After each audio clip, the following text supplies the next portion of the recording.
Our nation is going through a crisis which threatens its very future as free and democratic. The worldwide spread of Marxist materialism, which has already brought destruction and death to the lives of so many, and which has threatened the foundations of our nation for decades, and now seems to seize the governing power over our nation.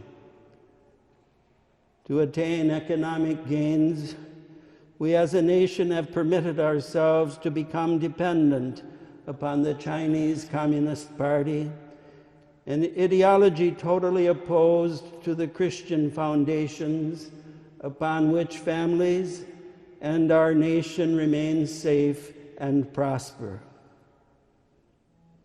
I speak of the United States of America, but evidently many other nations are in the throes of a similar, most alarming crisis.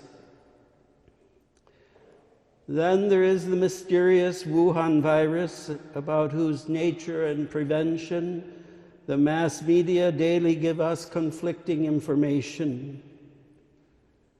What is clear, however, is that it has been used by certain forces inimical to families and to the freedom of nations to advance their evil agenda.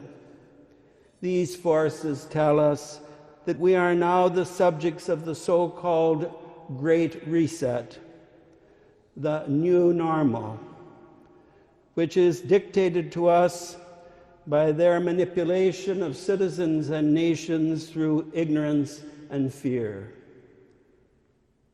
Now we are supposed to find in a disease and its prevention the way to understand and direct our lives, rather than in God and in His plan for our salvation. The confusion regarding what the Church truly teaches and demands of us in accord with her teaching generates ever greater divisions within the body of Christ. All of this cripples the Church in her mission of witness to divine truth and divine love at a time when the world has never needed more the Church to be a beacon. In encountering the world, the Church falsely wants to accommodate herself to the world instead of calling the world to conversion. At a time when we need to be close to one another in Christian love, worldly forces would isolate us and have us believe that we are alone and dependent upon secular forces, which would make us slaves to their godless and murderous agenda.